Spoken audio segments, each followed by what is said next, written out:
బావిలో నీళ్లున్నా నీ కంట్లో కన్నీళ్లున్నాయి. నన్ను ఆ దేవుడే కాపాడాలి. రైతులు వాడాల్సింది ఇలాంటి నాసిరకం పైపులు కాదు. మరి ఏ పైపులు వాడమంటారు బాబు? తరతరాలు మన్నే నాణ్యత నంద్యాల నంది పైపులు.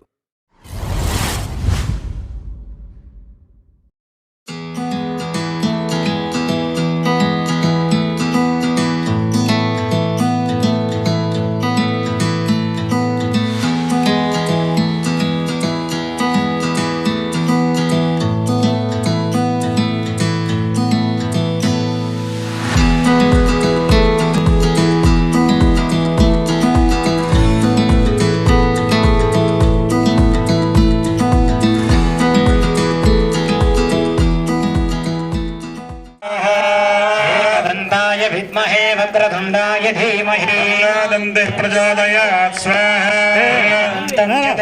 कणिशमङ्कुशधारिणं नन्दोत्तमं जगत्कारणं विद्महे वक्रतुण्डाय धीमहि तन्नो प्रचोदयात् स्वाहा शिवाय स्वाहा ॐ श्रीं स्वाहा प्रयच्छ प्रयत्न स्पन्दं गुरु जनके धर्मना भया देवजा धर्मस्य स्वाहा अग्नि भोजने महे हरदा देवता तस्मै चित्र क्षेत्र जिवालम यदा निर्मल परमेन ग्रहण निर्मल जितना गेसी अंदर मनोदेवस्वे नमारणं श्री महागणपतये नमः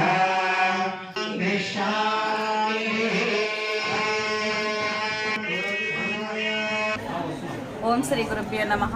ఓం శ్రీ మాత్రే నమః.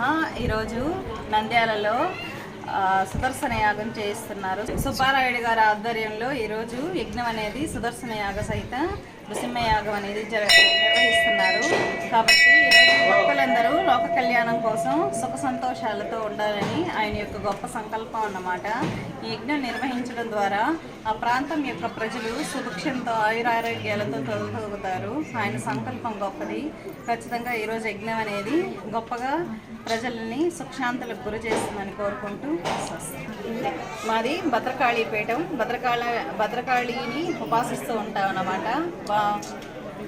అమ్మవారిని ఉపాసించడం ద్వారా సామాన్య ప్రజలకి చాలా వరకు కొన్ని అనారోగ్య సమస్యల నుంచి విముక్తి అనేది కలుగుతుంది.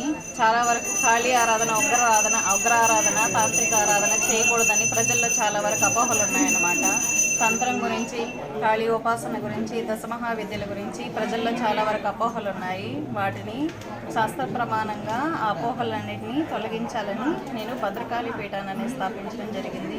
భద్రకాళీ పీఠం ద్వారా అనేక సేవా కార్యక్రమాలు నిర్వహిస్తున్నాము. చాలామంది ప్రజల యొక్క సమస్యలు కూడా నివృత్తి చేయడం అనేది జరిగిందన్నమాట. తంత్రం గురించి, మహావిద్యల గురించి అవగాహన అనేది ప్రజల్లో కలిగించడం అనేది జరుగుతుంది శాస్త్ర ప్రమాణంగా. జై శ్రీరామ్. ఓ నమ శివాయ. ఓం శ్రీ మాత్రే నమః. ఈరోజు సీతారామ లక్ష్మణ అన్న సమేత త్యాగరాయ స్వామి దేవస్థానం ముందు మన యొక్క దేవాలయం ముందు స్వామివారి యొక్క లక్ష్మీ నరసింహస్వామి యొక్క యాగ మహోత్సవం సందర్భంగా ఈరోజు ఉత్సవం ప్రారంభమవుతుంది. 9 గంటలకు ప్రారంభమై ఈరోజు 3 గంటల వరకు ఈ యొక్క కార్యక్రమం అవుతుంది. భక్తాదులందరూ కూడా ఈ యొక్క హోమంలో పాల్గొని విజయవంతం చేయగలరని ప్రార్థన. అదేవిధంగా భక్తాదులు వచ్చిన వాళ్ళందరూ కూడా వారి యొక్క స్థానంలో కూర్చొని ఈ యొక్క యజ్ఞాన్ని జయప్రదం చేయాలని చెప్పి కోరుతూ ఉన్నాం. జై శ్రీరామ్. ఓ నమ శివాయ. ఈరోజు సుదర్శన హోమానికి వచ్చినందుకు అందరికీ ధన్యవాదాలు. అందరూ వచ్చి స్వామిని సేవించి పుణ్యాన్ని, ఆయుష్ను, ఆరోగ్యాన్ని అన్ని పెంపొందించుకోవాలి. ఈ దేవాలయము 10 కాలాల పాటు అంతా వర్ధిల్లాలని కోరుకుంటున్నాను. అందరికీ నమస్కారం. అందరూ శాంతిగా, మంచిగా, సంతోషంగా హోమం జరిపించుకోవాలని